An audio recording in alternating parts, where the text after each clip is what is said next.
Okay, as promised, we're going to be talking about the XC15's focus system today. And before we do anything else, let's just take a look at the menu and see what Canon has to say.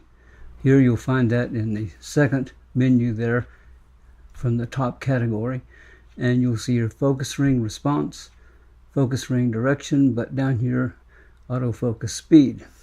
Now, if you look at autofocus speed, you have fast, normal, and slow, and you'll be able to see those without looking, having to go in here to see what the setting is, because you'll be able to see how it's marked there. You see right now I have the setting in fast, but if I changed it to normal and then went back, then you would have two hash marks there. Same way with the focus ring response. The focus ring response is going to be very important in using our focus system. And you see it's set at 3 hashtags now, which is fast, normal, and slow. And I'll be explaining that as we go through. And focus ring direction, I think that's pretty obvious. I have it set up so if you move the focus ring clockwise, remember clockwise, then you're going to get a closer and closer focus. And if you move the focus ring counterclockwise, you're going to be focusing further and further away. Well, that's what the menu says, but what does all this mean? Well, you have to try this out yourself. It's like anything else in a performance art. You just have to work with it, and then you'll get a sense and you get your own understanding of how and when to use these things. You might prefer one autofocus speed over another, depending on the situation. So this is something where you have to answer these questions yourself. I'm going to be showing you what I get actually when I use these a little later on with some video. But for now, let's go on and talk about something else that irritates people about autofocus and how the XC15 actually gives an answer to it. So I'll ask you, have you ever had your autofocus just go crazy and start focusing on something that you don't want to focus on? And besides jumping up and down and screaming and cursing because you missed your shot, what do? Well, usually you try to throw the thing in manual focus and then manually focus the lens and try to recuperate whatever might be left of the shot if it's possible.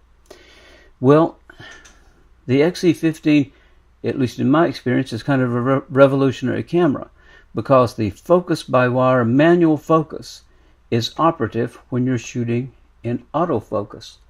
What does that mean? It means that you can override an errant autofocus that's focusing on something you don't want and bring it back to what you want it to focus on with the manual focus ring, this focus by wire ring.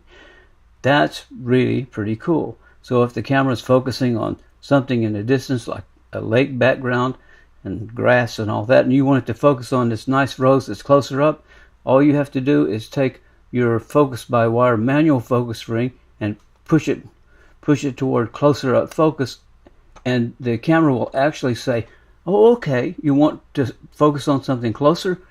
Let's do that. And the camera will actually then bring in the closer object into perfect focus.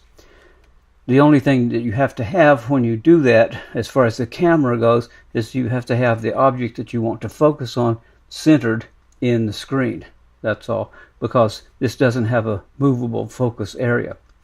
So that's a really cool feature, and I'll be demonstrating that later as well.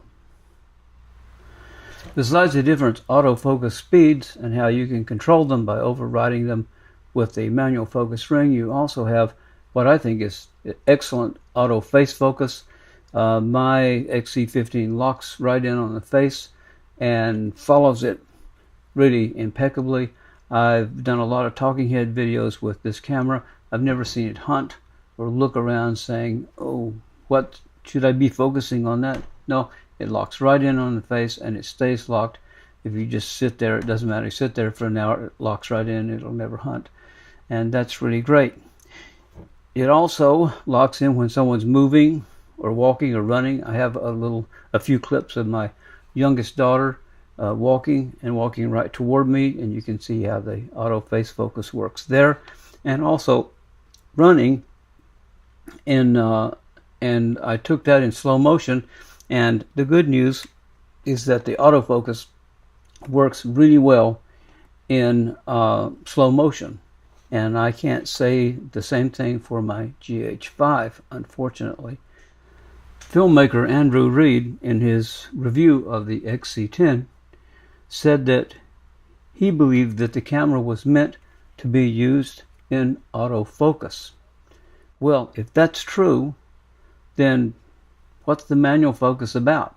Well, we've already talked about one thing the manual focus is good for, and that is overriding the autofocus when it's not really cooking the way you want it to cook.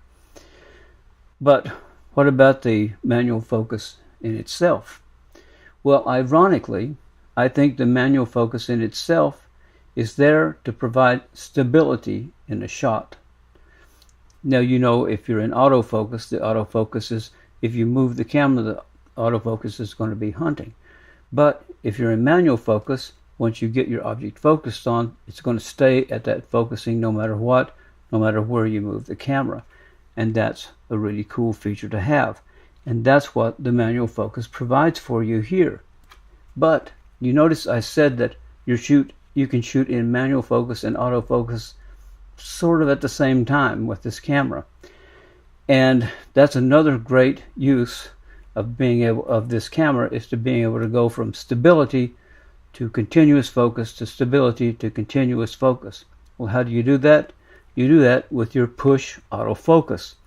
And I've reprogrammed my push autofocus to this button right up here. Now, the really neat thing about that is that when you do push it, unlike the C300 Mark II, when you have your push autofocus, it's just a one push. It's one and done, and that's it. And there you are, locked in, and then you're in manual focus. This, however, is different. When you push the autofocus, you are in continuous autofocus. So there are many, many uses of that. You can be focused in very sharply on some object that you're concentrating on, and you want to move over to here and to reframe. So you can actually move the camera, and the focus will hold. The focus will hold because you're in manual focus. And as soon as you push the autofocus, all of a sudden you're not only going to be focusing on the object you've reframed on, you're also going to be in continuous autofocus, so you can continue to move the camera to whatever else you want to until you release the autofocus button, push autofocus button, and then you're in manual focus and you're fixed and you have that stability. So for me, I don't think that I would want to shoot in manual focus with the focus ring, because of the focus by wire. It's just too undependable, and every time you touch it, it's somewhat different. I think this focus by wire really works better in combination with autofocus to help guide it into where you want it to focus if it's actually doing a few things that you don't want. But when you put the camera in autofocus, I think this greatest value is, ironically, is to just focus and be stable and not move at all until you're ready to move it. And what Canon has provided is they provided you a one push autofocus that immediately toggles you into autofocus when you decide that you want to move the focus, and move it when you want to move it, not move it when the camera decides that it's going to move it, which is what happens when you're shooting in autofocus. All of a sudden, the camera starts looking at something it shouldn't be looking at. No, that's not going to happen. You're in manual focus, it's fixed, you're ready to move, and then you push, and you're immediately in continuous autofocus. Well, enough words. I'll be demonstrating all that in the next videos to come, and I'll try to give you a little bit of commentary that I hope will help you.